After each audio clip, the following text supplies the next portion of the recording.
안녕하십니까, 이혜란입니다. 오늘은 이재춘 대사님의 외교를 말하다 시간입니다. 최근에 지난 22일이었죠. 문재인 대통령이 또 한러 정상회담을 감행을 했는데, 이게 지금 여러 가지 그 구설수를 낳고 있죠. 이번에 문재인 대통령이 푸틴 대통령과의 이 만남에서 뭐 다양한 문제를 논의한 것 같은데요. 이에 대해서 전 러시아 대사님이신 이재춘 대사님을 모시고 이것이 과연 어떤 의미를 가지고 있는지 오늘 구체적으로 분석을 해보도록 하겠습니다. 대사님 안녕하십니까? 안녕하세요. 예, 전공 분야시잖아요. 뭐 내가 러시아에 조금 있었다 뿐이지 뭐 전공은 아니고요. 예, 한러 정상회담 이것이야말로 대사님께서 하실 말씀이 아주 많으실 것 같아요. 네, 뭐 사실은 할 말이 별로 없어요. 저는 이번에 그 회담하는 거 그렇게 주의 깊게 보지 않았습니다. 아, 그래요? 왜요? 아니 그게 새삼스러운 얘기들이 아니죠. 이게 그렇습니다. 다 오래된 얘기들입니다. 한국과 러시아가 협력을 하는데 협력하는 것은 대단히 필요한 것이고 또 러시아는 대단히 큰 잠재력을 가진 나라이기 때문에 대한민국이 성장 발전하고 또 이 글로벌 경제 체제를 갖추는 데 있어서 우리의 경제를 위해서는 물론 우리의 안보를 위해서도 한러 관계를 발전시키는 게 아주 중요합니다. 그런데 러시아 측의 생각을 깊이 살펴보면은 물론 한국하고의 협력이 중요하다는 걸 러시아도 알고 있어요. 그런데 한국하고의 협력을 항상 북한하고 러시아 간의 협력의 하나의 보조적인 수단이라고 그럴까?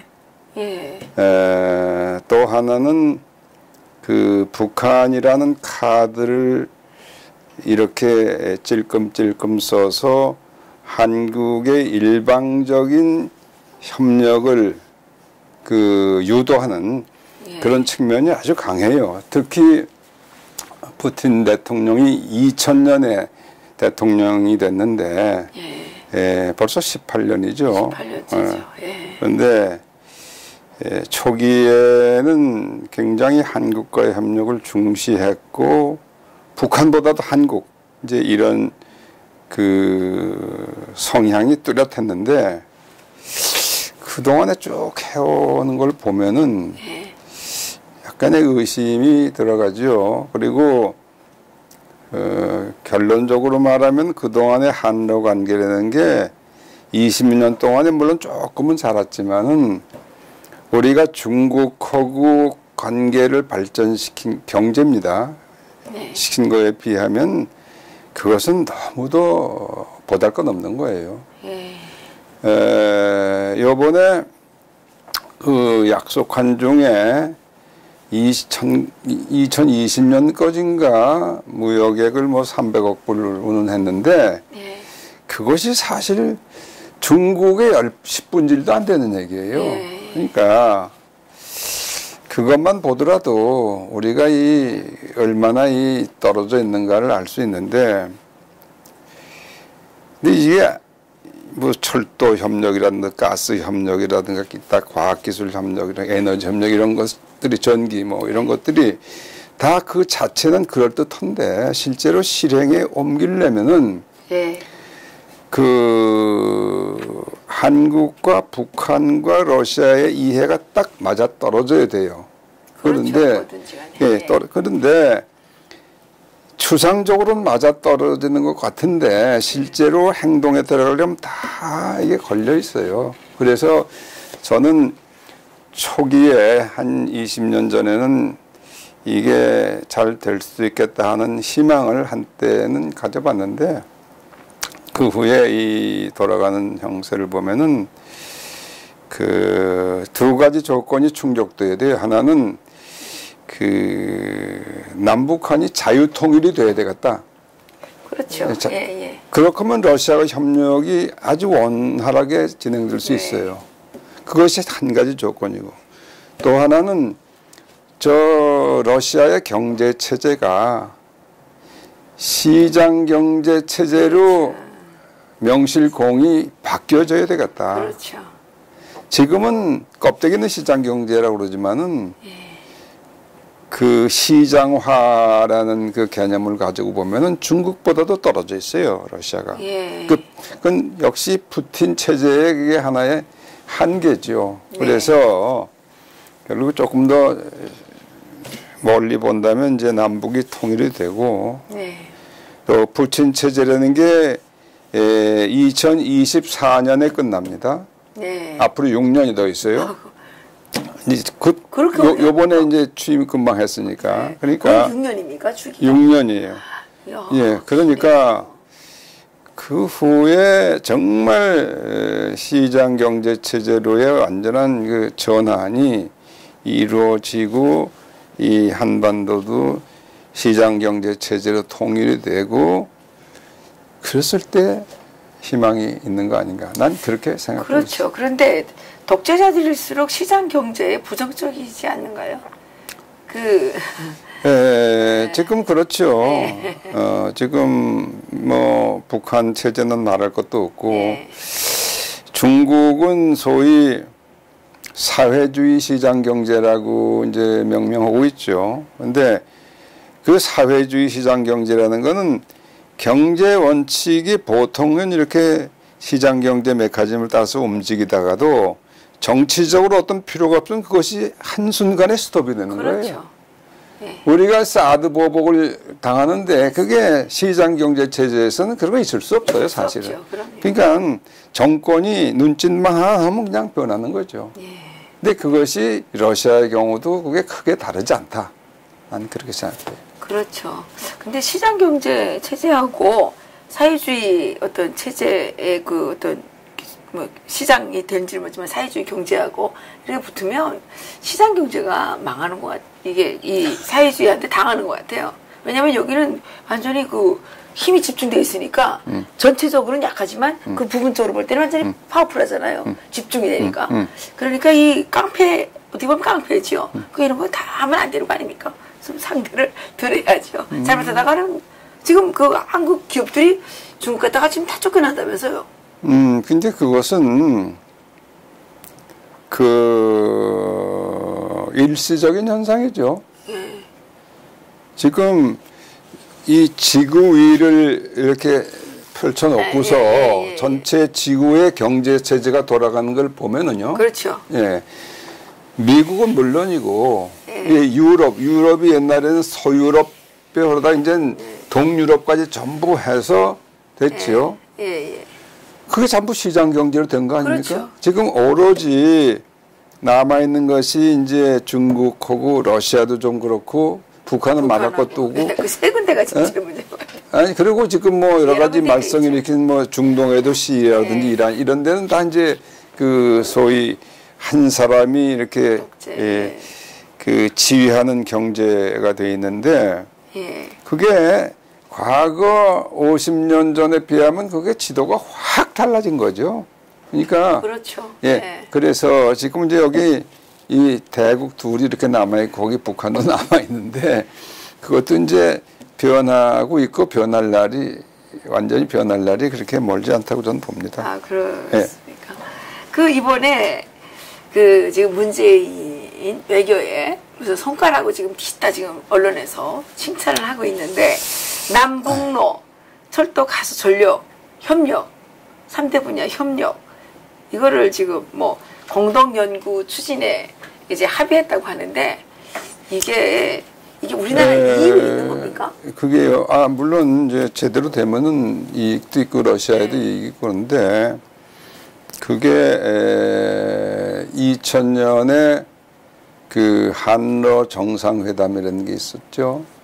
그때 2001년인가 그거는 푸틴이 여기로 온 일이 있습니다. 김대중 대통령 때죠. 그때 이미 그 한국과 러시아 간에 합의된 내용이 지금 그대로 있는 겁니다. 예. 예?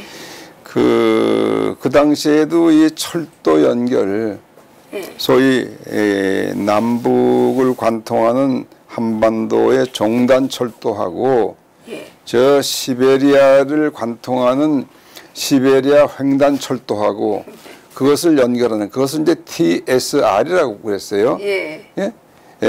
Trans-Siberian Railroad. 그래서 그걸 이어서 부산에서 출발한 열차가 이 시베리아 거쳐서 저 유럽의 독일 런던까지도 들어가는 예, 그 예. 계획이 그때부터 글쎄요. 있었습니다. 제가 금방 탈북했을 때 김대중 대통령이었잖아요. 그렇지, 그렇지. 예, 그때 무슨 실크로드라고 그래. 난리가 났잖아요.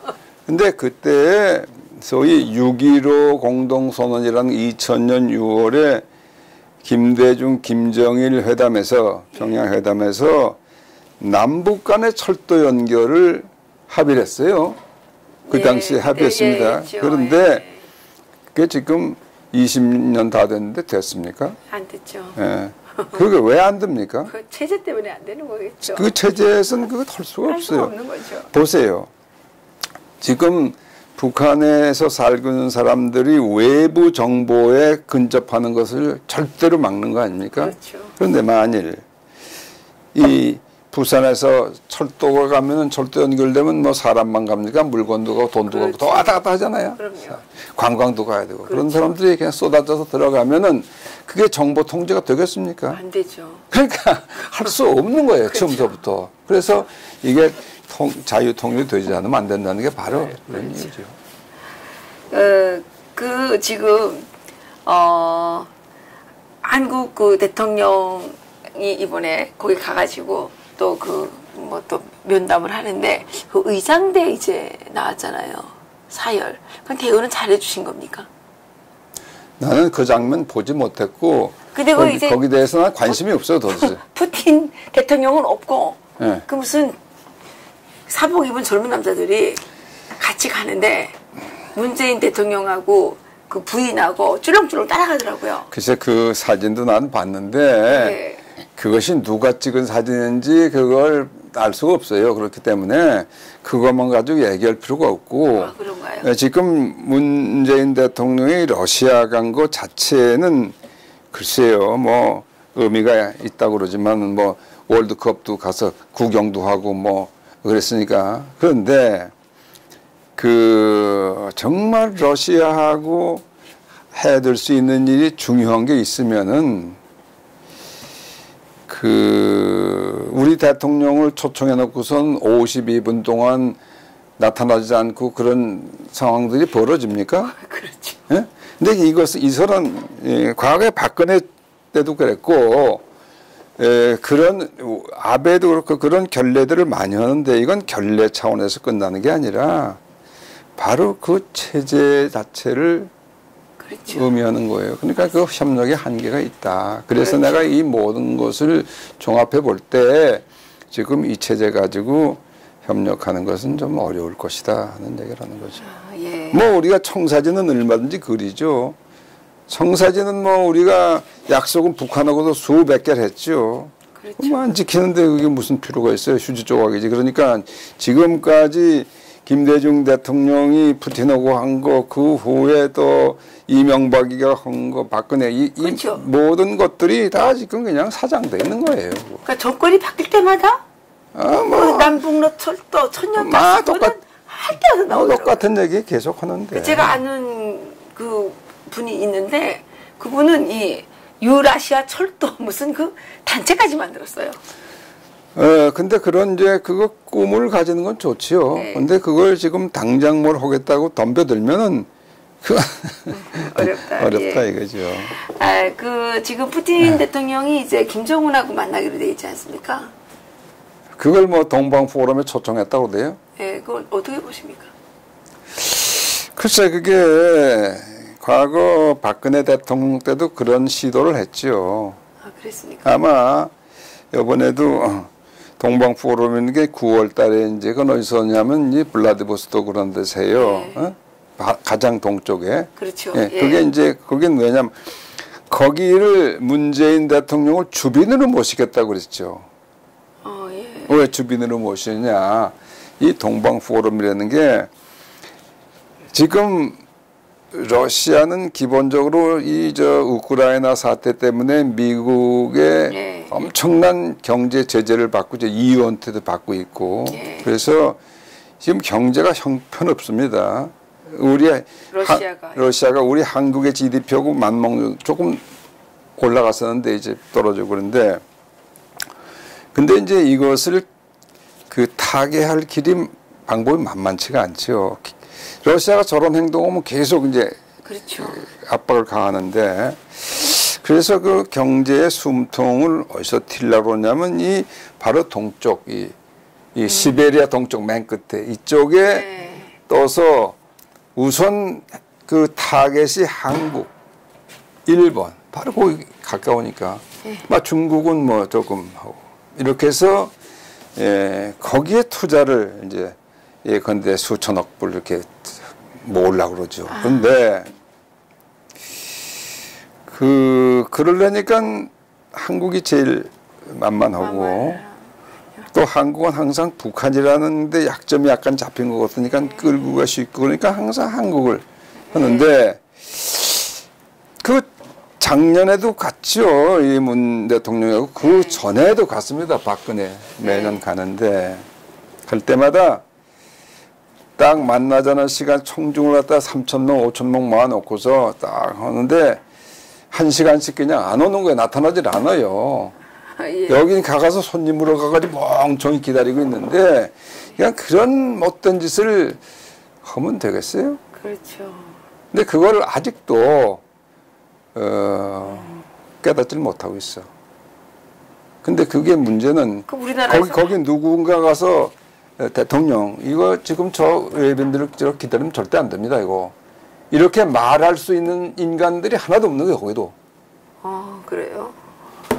김정은한테도 말할 놈 한 놈도 없는 거 아닙니까 지금? 그렇죠. 이렇게 되는 건? 네. 시진핑이 어떨까요?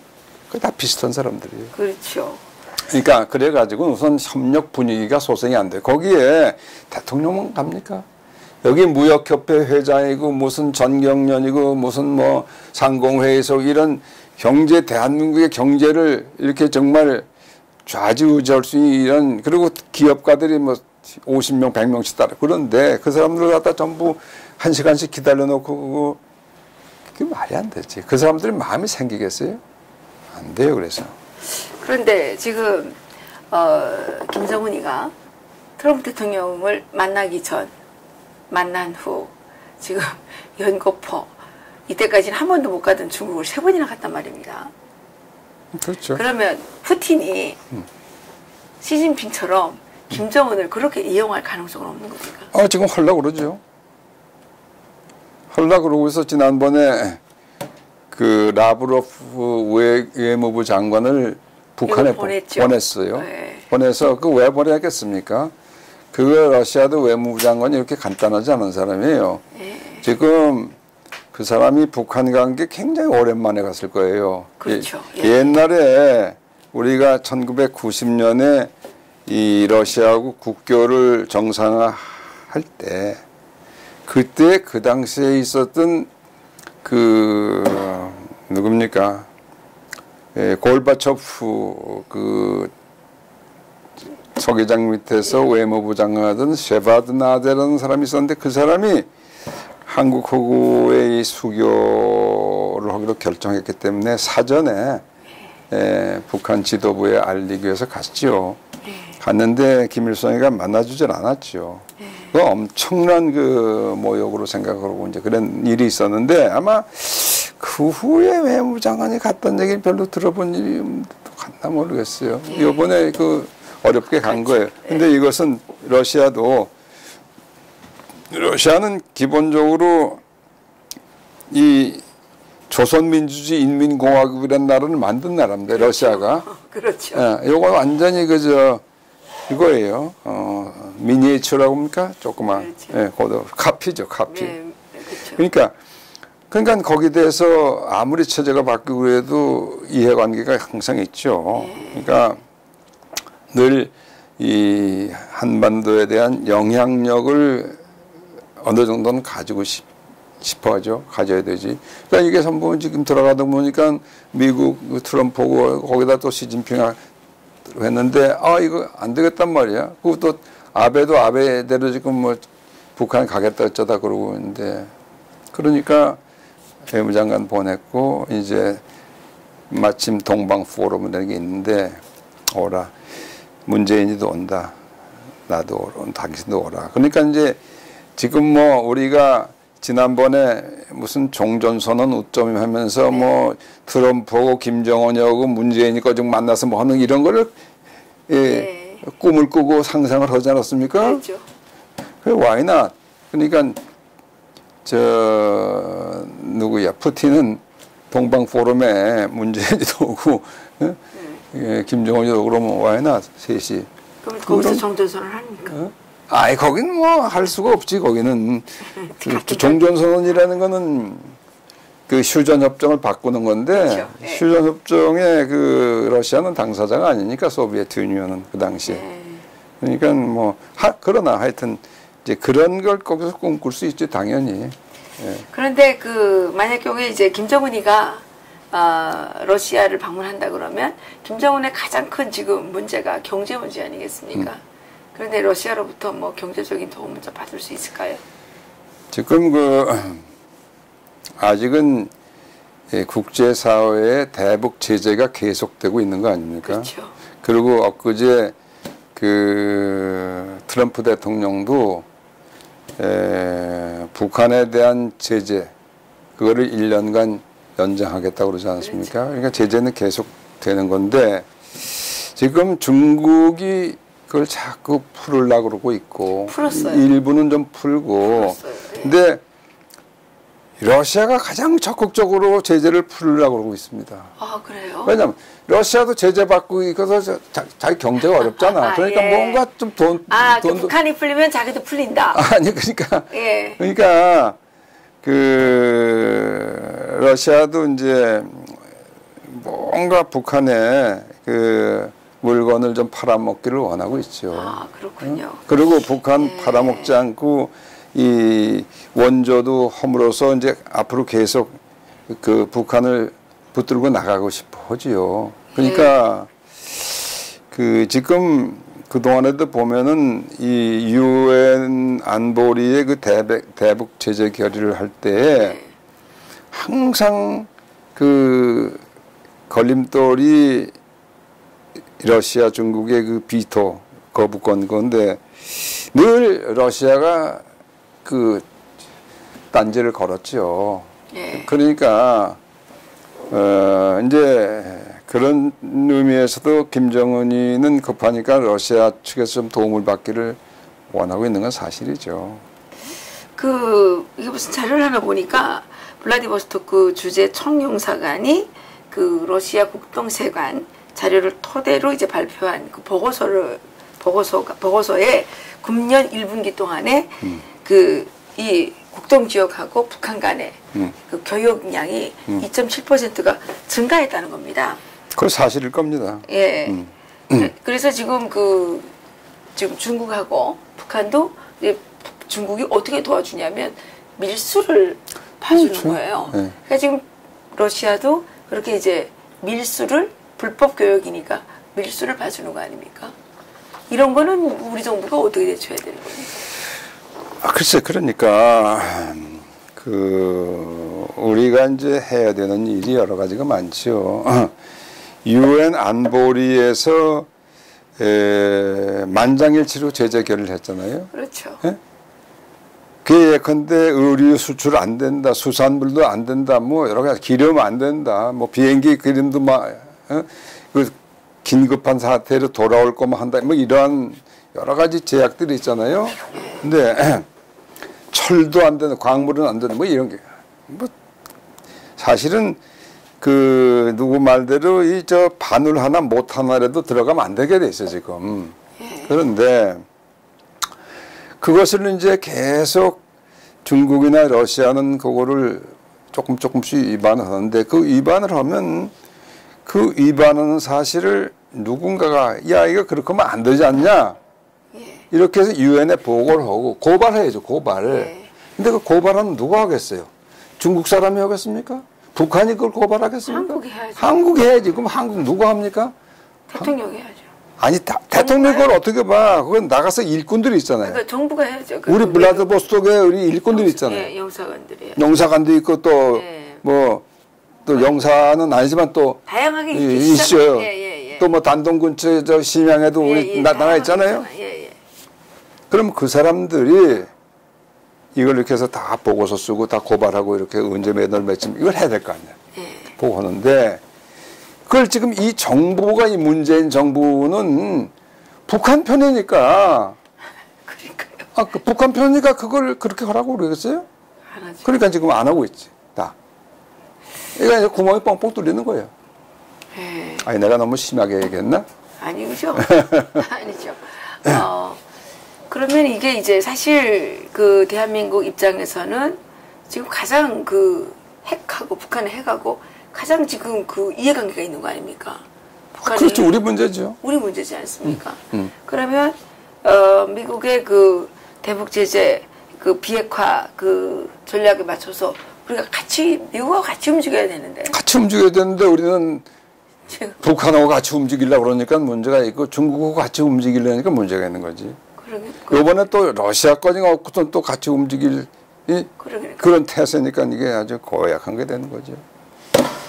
그 지금은 남북로 뭐 철도, 가스, 전력 문제를 논의할 때가 아니라 북한의 핵 문제를 그렇죠. 그렇죠. 근데 아주 정확하게 지적했어요. 그렇군요. 그런데 우리 이게 북한의 핵과 가장 밀접한 북한의 핵 때문에 죽을 수 있는 거 아닙니까? 근데 사실은 북한 핵은 지금까지 오게 한 게 누구예요? 러시아하고 중국이 다 도와준 거거든요. 그렇죠. 네. 그런데 그거를 적극적으로 도와주는 거기서 말뻥끝도 못하고 무슨 실크로드가 어떻고 다 구름 잡는 얘기들 하고. 지금 거기에 시간 낭비할 때가 아니에요. 근데 이것도 이제 뭐 공동 연구한다 그러면서 돈이 많이 들어가겠죠? 돈은 이제 갖다 막 붓겠지. 돈은 제가 어릴 때 한번 얘기한 적이 있는데 이런 거 하면서 논문 쓰는 건 되게 쓰레기 아닙니까? 그러니까 나라 돈을 갖다가 쓰레기를 계속 만드는 거 아니에요? 그렇지. 이건 이 사람들 돈 아까운 거 모르니까. 왜 그래요? 돈이야 다 지금 벌어본 적이 없어. 아니 한겨레 신문에서 보도된 거 난 한겨레 신문은 안 보지만은 뭐 퍼뜩 보니까 저 박근혜 정부 때 세금을 넉넉히 걷었는데 그건 지금 막 쓰고 있다고 그러대? 그럼 박근혜 정부는 도대체 무슨 짓을 한 거예요? 아니 박근혜 정부가 다 써야 되는 건데 못 쓰고 그 중간에 왜 못 쓰고 그냥 중간에 그만둔 거지. 다 쓰고 그만둬야지 왜 못 쓰고 그만둬요. 야 정말. 그러니까 이게 정말 이게 무슨 제주는 곰이 부리고 뭐 돈은 뭐 왕소방에 모여다 그러는데 딱 극역이네요 이거. 그렇죠. 어쨌든 지금 이 북한이 이게 입지가 달라지면서 이게 지금 국제적인 이 문제가 복잡해지고 있어요. 그런데요, 사실은 그 문제의 그 핵심은 똑같이 그대로 있어요. 그대로 있는 건가요? 물론 이제 트럼프 대통령이 김정은하고 만난 것 때문에 김정은이라는 그 아주 그 독재자, 살인마 그런 이미지가 상당히 이제 부드럽게 세계적으로 부각되고 마치 세계 지도자가 된 것처럼 그렇게 소위 왜곡되어 있는 것은 사실이지만은 앞으로 이제 그 핵이 정말 핵을 없애겠다는 의지가 담겼느냐. 그 매티스 국방장관이 얘기를 했대요. 그 이제 시간이 가면 그 시점이 온다. 이 사람들이 진실로 뭘 하는 건지 아닌지 그렇잖아. 그게 이제 시간이 이제 자꾸 가면 갈수록 그 시점이 다가와요. 근데 아직까지 그 시점이 아니란 거 아니에요? 그러니까 대북 제재 1년 연장 그냥 한 거 아닙니까? 그러니까 미국의 트럼프 행정부의 의지는 지금도 조금 더 흔들리지 않아요, 사실은. 예? 그러니까 얘들이 약속한 게 뭐 그 발표되지 않은 이면 계약이 있을 겁니다. 예? 그 북한에서 그 소문 났어요. 소문은 났다고 그러는데 하여튼 북한에서도 그렇게 이문 계약서가 있다고. 그러니까 예. 왜냐하면 그 사람들이 소위 2,400만 인민들한테 약속한 걸 하루아침에 이렇게 할 수 없을 그렇죠. 거 아니에요? 그러니까 뭐 그렇게 숨기겠지. 숨기는데 그걸 이제 다 보는 거지. 그래서 그 약속이 지켜지지 않으면 결국 이 협상으로 안 되는 거예요. 약속으로 안 되는 거예요. 그럼 뭐가 남겠어요? 그러면 그 망하는 길로 가는 거죠. 그럼 망하는 외부적으로 이렇게 공격을 해서 망할 수도 있고 스스로 망할 수도 있고 결국 지금 뭐 상황은 똑같은 거예요. 아, 똑같군요. 똑같아요. 달라진 게 아무것도 없고. 그러니까 우리가 지금 이제 좀 대한민국의 그 애국 그 진영에서 조금 이제 조심해야 되는 부분은 그 트럼프 대통령의 그 여러 가지 언행에 대해서 실망스러운 부분이 있는 건 사실이죠. 우리가 그렇지만은 아직 상황이 그대로 있고 그 시간이 가면서 이제 그게 이제 이루어질 수밖에 없는 상황이거든. 그러니까 조금 더 인내심을 가지고 그 트럼프 행정부의 그러한 정책 방향을 응원해줘야 돼요, 우리가. 아, 그렇죠. 네. 우리는 너무 이제 비판만 하지 말고. 그렇죠.